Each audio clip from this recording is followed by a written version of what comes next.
Olá pessoal, nós chegamos agora na NP2. Então o professor passou aí passou um exercício, na verdade explicou um pouco, né? Então vamos ao exercício que foi passado na última aula.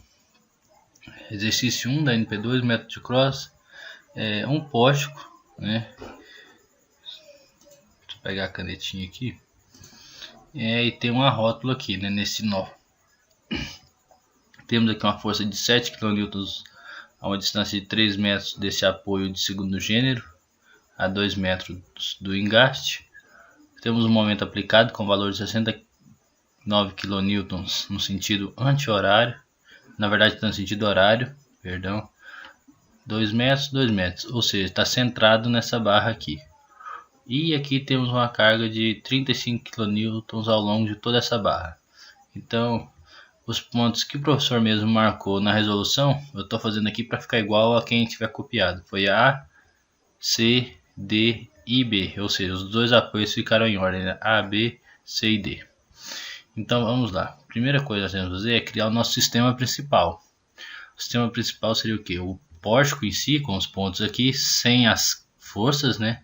E sabemos o seguinte, que no encontro de barras, com exceção onde há a rótula, né, temos que colocar uma chapa de travamento, igual a gente fazia nos outros casos da N1. Então o que acontece? Aqui a gente vai ter um momento aplicado, né, que chamamos de X1. E como agora a gente faz aquela verificação, nós vemos o seguinte, que essa barra ela está travada, o movimento vertical dela está travado e o horizontal também, porque aqui tem um apoio de segundo gênero. Essa aqui mais travada ainda, né?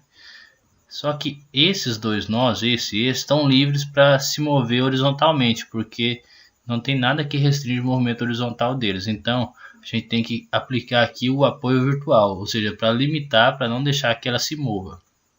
Então, sempre que a gente aplica um apoio virtual, a gente vai aplicar também um deslocamento. Nós vamos chamar aqui de X2, então a gente vai ter X1 e X2, apesar de só ter uma chapa, certo? Essas reações que a gente vai aplicar um deslocamento aqui. Sempre esse deslocamento vai ser, né, da esquerda para a direita, e aqui vai ter uma reação que a gente vai usar ela depois. Então, seguindo, a gente então vai ter o DI 1, porque temos uma chapa, e o DE também vai ser 1 nesse caso. Lembra que nos exemplos da NP1 o DE dava sempre 0. Então agora a gente já calculou DI e DE. Vamos para o estado de deformação, né, o E1, fator de forma. Então vamos lá. Temos aqui copiado. O que nós vamos fazer aqui no E1? No E1 nós vamos fazer como fazíamos anteriormente e aplicar uma rotação na chapa, ou seja, vamos aplicar um momento unitário X1, ou seja, o X1 igual a 1, estamos provocando um momento unitário. E o que nós sabemos aqui? Sabemos que o momento no apoio na extremidade é 0, na rótula pelos dois lados é 0, e aqui nós temos uma seguinte situação: a rótula se comporta como um apoio. Então aqui nós temos o engaste, né, como tínhamos anteriormente, a gente já viu isso. Então aqui seria a situação de apoio e engaste. A situação de apoio e engaste na tabela de rotação é o seguinte, seria 3 sobre L, então 3 sobre 5. Desse outro lado, que seria engaste, a situação é a seguinte: a parte que está rotacionada é 4 sobre L, 4 sobre 4 é 1, e na parte que não está rotacionada, né, que a chapa está aqui, é 2 sobre L. Então 2 sobre 4 é a mesma coisa que meio. Então agora nós já sabemos os momentos em todos os pontos, ó. Podemos, né, agora ver aqui o momento em C, na direção de A, conseguimos sacar uma reação. Vamos lá, somatório de momento em C na direção de A. Então aqui está o ponto C na direção de A, e vamos lá. Aqui a gente sabe que vale 0 o momento, e a única força que provoca o momento em C é o HA, visto que o VA passa direto pelo ponto, não tem distância, né? Não tem braço de alavanca. O HA em relação ao ponto C está fazendo girar no sentido anti-horário, então ele é positivo. E o braço de alavanca é de 4 metros. Agora aplicando isso aqui na somatória, né, nós temos 0, que é o valor do momento que está lá, mais 4HA igual a 0. Então isolando, encontramos que HA vale 0. Somatório dos momentos agora em D na direção de C. copiamos toda esse pedaço de pórtico, né? Ou seja, do ponto D, que é onde eu estou calculando o momento, na direção de C. Então, o que nós temos aqui? Sabemos que o momento aqui vale 0, 0, 0 e vale 3 sobre 5. Vamos usar só o VA aqui, porque a gente já encontrou que HA vale 0. Então, não precisa eu colocar aqui. Então, o que acontece? O VA, estamos calculando o momento em D, ele faz girar horário, portanto, ele é negativo. E o braço de alavanca, sempre a distância perpendicular, né, é 5 metros. Então, vai ficar menos 5 VA, mais 0, mais 0, mais 0, mais 3 sobre 5. Isolando isso aqui, a gente passa VA para o outro lado, vai positivo. Encontramos que VA vale 3 sobre 25. Então, colocamos aqui. Agora, nós podemos fazer o seguinte, somatório das forças em Y. Porque em Y, a gente só tem essa reação e essa. Se essa reação é para cima, logicamente a outra tem que ser para baixo, para estar em equilíbrio.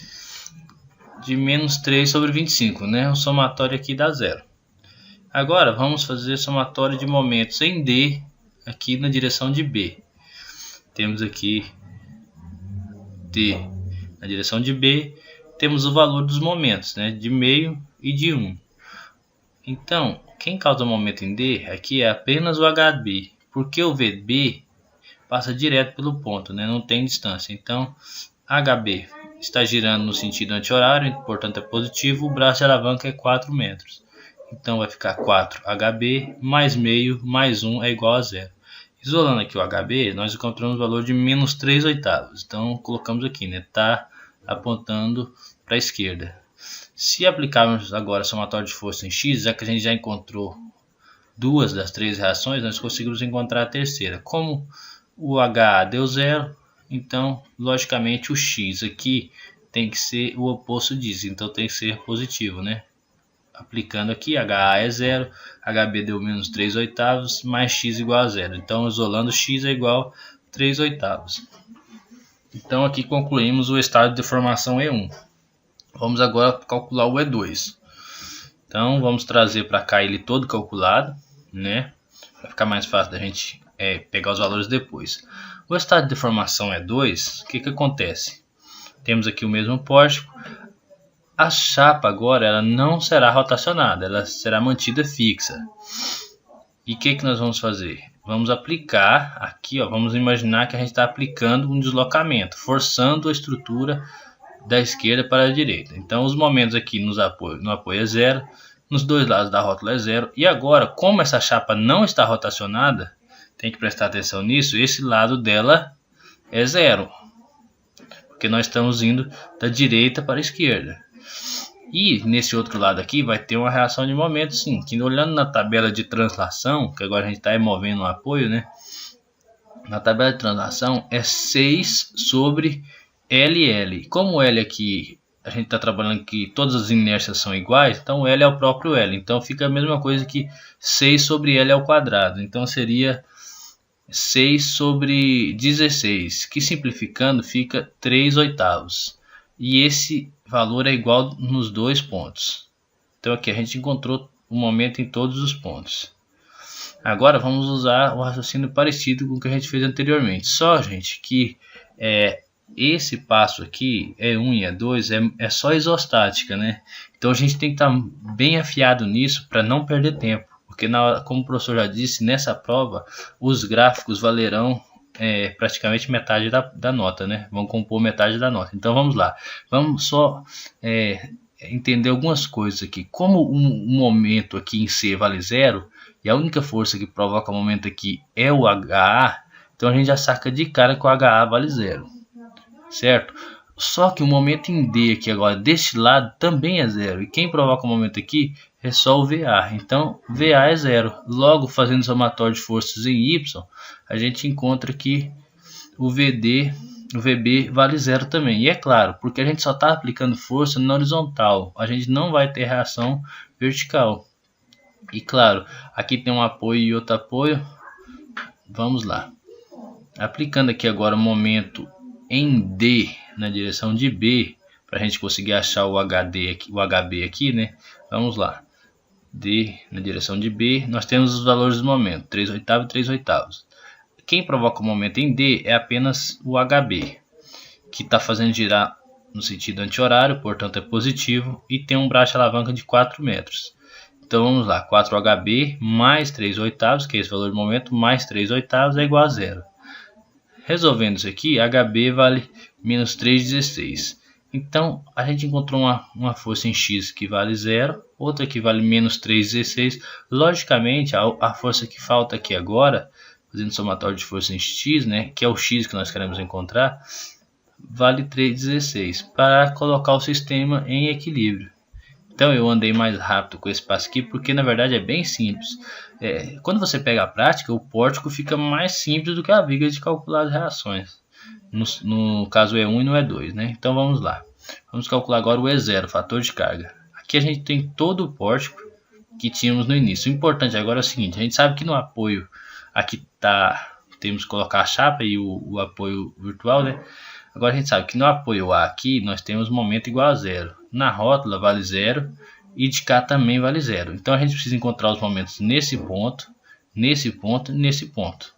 Para encontrar o momento aqui a gente sabe o seguinte, nós temos uma situação de apoio, engaste e uma carga pontual fora de centro. Neste outro aqui a gente sabe que sempre quando tem engaste a gente encontra dois valores de momentos e aqui a gente tem o que? Um momento aplicado. Então vamos lá. Esse momento aqui, ó, a gente tem que dar nome, né, para ele, para ficar fácil a gente entender. Aqui eu quero achar o que? O momento em D na direção de C. Aqui do outro lado eu quero achar o momento em D na direção de B. E aqui eu quero achar apenas o momento em B. Então aqui, ó, o momento em D na direção de C é a carga pontual. Vamos usar essa fórmula aqui. Já o momento em D, agora olhando para B, vamos ter que usar esta fórmula. E o momento em B simplesmente, que na verdade é a mesma fórmula aqui, só que o outro lado, né? Então temos esses valores. Então substituindo aqui, vamos encontrar 6 menos 6,72, menos 17,25 e menos 17,25. Então a gente pode preencher lá, ó. Esse é o primeiro passo, temos que encontrar o valor dos momentos em todos os pontos, igual a gente fez nos outros casos. Que agora nós podemos calcular as reações. Vamos lá. Somatório de momento em C na direção de A. Agora é muito fácil. Que aqui, ó, o momento em C vale 0, quer dizer que o meu HA aqui vale 0 também, né? Pior que não, gente, porque agora aqui a gente tem mais forças, né? Não é só as reações, aqui tem que levar em consideração tudo. Então vamos lá, fazer somatório de momento em C. C na direção de A. A gente sabe que o momento vale 0, beleza, mas vamos lá. Que força que a gente tem aqui? Temos o HA e temos também essa força que é de 140 kN, que é a resultante dessa força. 35 vezes 4 dá 140. Então, vamos lá. O HA faz girar no sentido anti-horário e o 140 também. Então, ambos são positivos. A diferença é que o HA está a uma distância de 4 metros. E o 140 está a uma distância de 2 metros, porque nós estamos calculando o momento no ponto C. Sempre está aqui, ó, somatório de momentos, C é o ponto e o próximo índice aqui é só para te dar a direção. Então, colocando aqui, nós temos 4HA mais 140 vezes 2 igual a 0. Então, isso dá que HA vale menos 70. Então, HA menos 70. Vamos fazer agora o somatório de momento em D na direção de C. Copiamos todo esse pedaço, né? Ou seja, de D na direção de C. A gente sabe que o momento aqui a gente calculou vale menos 6,72. Temos 70 nessa direção, né? Que é o HA que nós encontramos. Temos o 140. Temos os 7 kN aqui. E temos também, no caso seria que os momentos 0 e 0 que não precisa de entrar. E temos aqui também o VA, que é a única força desconhecida, né? Não conhecemos o valor. Então vamos ver o seguinte: o VA faz girar no sentido anti-horário em relação ao ponto D, então ele é negativo, né? Tá girando o horário. O 70, e ele tem um braço de alavanca de 5 metros. O 70 faz girar também no sentido horário, né? Tá fazendo girar o horário, então é negativo e ele está a 4 metros de distância do ponto D. O 140 faz girar anti-horário, então é positivo e está a 2 metros do ponto D. Essa força de 7 kN faz girar também no sentido anti-horário, positivo, então está a 2 metros do ponto D. Eu faço sempre assim, ó, gente, o desenho ele bem desenhadinho, com calma. Coloca o sentido do giro de cada força, lembrando que a gente não traz o sinal. Aquele sinal que a gente encontra, igual aqui ó, no HA, a gente achou menos 70. Para não confundir, esse sinal ele não quer dizer nada, ele só quer dizer a direção da seta, que seria o que? Nesse caso aqui, ó, da direita para a esquerda. Você põe só a seta aqui, para depois você ver em que sentido que ela está fazendo girar. Aí você atribui se é positivo ou negativo na somatória. Então vamos na somatória aqui, ó. Menos 5 VA, que ele é negativo. Menos 4, que é o baixa alavanca, o sinal aqui, menos, né, 70. Mais 140 vezes 2. Mais 2 vezes 7. Menos, aqui, tem que somar todos os valores de momento, né? Aqui já é momento. Momento quando não tem braço, né? Momento é só momento. Você só coloca o valor na somatória. Isso é igual a zero. Isolando isso aqui, nós encontramos que VA vale 1,456. Então, podemos sacar o VB, já que só tem VA e VB, subtraindo do somatório de força em X. Né? Nós temos 7 para baixo, 1,456 para cima, VB vai dar 5,544. Então, colocamos os dois aqui. Eu andei um pouquinho rápido aqui, mas vocês sabem como fazer isso aqui. Agora vamos fazer um somatório de momentos em D na direção de B. O que acontece aqui? Temos aqui o pedacinho, né, do poste D na direção de B. E temos aqui o valor do momento, que vale menos 17,25, menos 17,25. E temos um momento aplicado, de 69 kN. Agora veja o seguinte. Esse momento ele está girando no sentido horário. Então quer dizer que ele é negativo. Quer ver? Vamos colocar aqui. Deixa eu voltar aqui um pouquinho. Antes disso, vamos ver aqui. O HB está girando no sentido horário, então é positivo. E tem 4 metros o baixa alavanca dele. E o 69 aqui está girando o horário, então é negativo. Então vamos à somatória. Que seria o que? 4HB, né? Que é o HB está girando anti-horário, positivo, vezes o baixa alavanca. Menos 17, que é esse aqui, menos 69. E menos 17 é igual a zero. Então HB dá 25,875.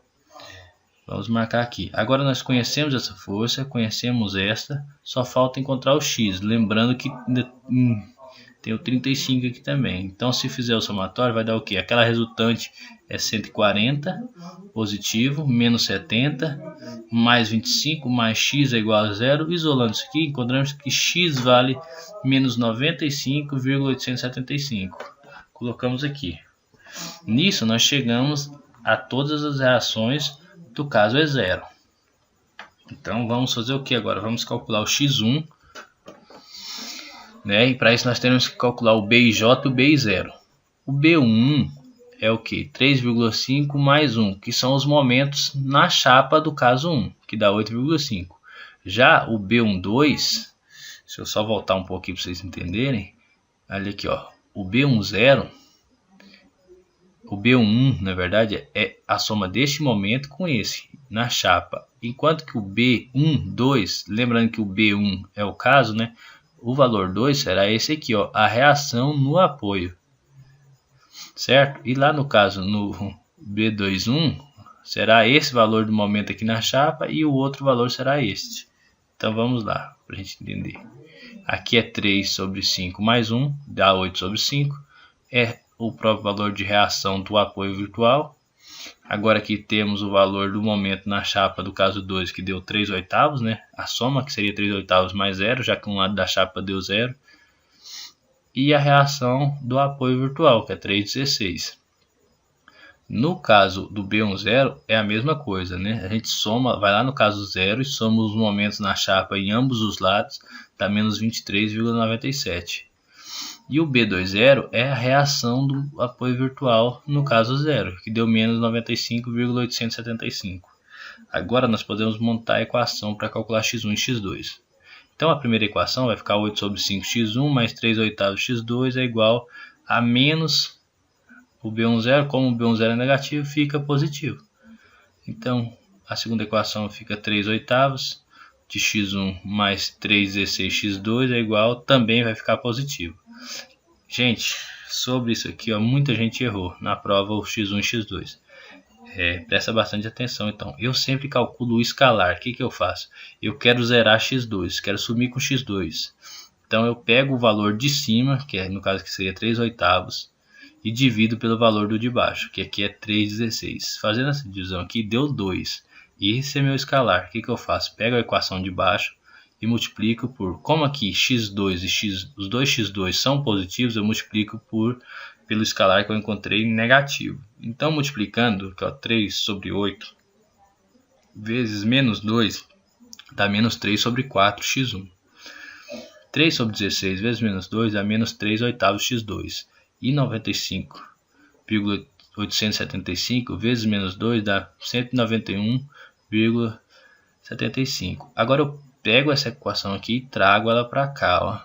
Trouxe ela para cá e vou somar as duas. Quando eu somar, esse x2 corta com esse x2, porque está 3/8 positivo e 3/8 negativo. Somando aqui, você vai chegar em 17/20 x1 mais 0, porque aqui deu 0, é igual, basta fazer essa somatória aqui algébrica, né? Uma soma algébrica simples. Agora para isolar x1, basta pegar essa fração e passar ela para o outro lado, invertida. Ou então, jogar na caixa, 167 dividido por 17/20, dá a mesma coisa. Você vai encontrar esse valor de x1, né? Menos 197,38. Então, o que você faz agora? Você pega essa equação aqui, ó, essa, e substitui o valor de x1, né? Porque olha aqui, ó, você já vai encontrar, você pega isso aqui, substitui, resolve, vai dar negativo, você passa para o outro lado positivo, vai dar 351,821, soma e passa a fração invertida ou joga na caixa, de boa, vai achar esse valor. Agora sim, quando você encontrou o valor de x1 e x2, gente, talvez você está fazendo lá na prova, você não está vendo o vídeo, está fazendo na prova. Então o que você faz para saber se fez certo? Pega essa equação aqui, escreve na calculadora lá 8/5 vezes o valor de x1 que você encontrou, mais 3/8 vezes o valor de x2 que você encontrou, aperta igual. Tem que dar o valor ou idêntico ou muito próximo disso. Faz a mesma coisa na segunda equação e tem que dar um valor idêntico ou muito próximo disso aqui. Porque se der errado, quer dizer que o x1 e x2 não está certo. Se você refaz novamente até fechar as equações. Se está calculado corretamente, sempre vai fechar. Então já temos aqui o x1 e x2 calculado. A gente pode partir para o cálculo dos esforços finais. Como que eu faço? Eu crio uma tabela onde eu escrevo o E, que é de esforço, escrevo os esforços, né? No caso aqui a gente precisa achar o VA, o HA, VB, HB, MB. E aqui é só se quiser mesmo, né? Que é já que o momento na rótula vale 0, aqui é o MD na direção de C e o MD na direção de B. No E1, a gente vai copiar os valores das reações no caso 1. O E2 a gente calcula os valores das reações, coloca aqui, né, os valores das reações no caso 2. E esse E1, X1, o que eu faço? É esse campo aqui do E1 vezes o X1 eu coloco aqui. Multiplico aqui todos os E1s por X1, coloco aqui. O E2, X2 é a mesma coisa. Eu pego todos os valores de E2 multiplicando por X2 para poder aplicar, né? Já que o esforço final é E1x1 mais E2x2 mais E0. Aqui eu coloco os valores de E0 e depois efetuo a soma aqui, ó. Fica muito organizado, mais fácil, né, de fazer, e acho que mais difícil de errar. Aqui o EF é os esforços finais, né? Então é isso aí, pessoal. Depois eu vou estar postando um vídeo sobre os gráficos. Quem tiver alguma dúvida, já tiver feito isso aqui, conseguiu chegar nos valores, me procura na sala que eu explico como é que faz os gráficos, tá bom? Isso aí, curta o vídeo, compartilhe e se inscreva no canal. Obrigado. Chega nessa situação mesmo. Ô, tô gravando aqui, o que foi? Pode falar, agora já parei, vou começar de novo. Perdoa, cara. Não, pode, espera, daqui meia hora eu vou lá. Não, vou deixar aqui, você depois fala pra você aqui. Ah, tô com esse exercício aqui. Não, mas nem precisa. Nem por regressão linear que dá certo. Moço. Vai lá, agora eu vou lá. Deixa eu terminar de gravar aqui, senão fica muito grande, eu tenho que editar demais o vídeo. Vai lá. Tá bom. Vou ter que postar o áudio também na Luzia agora.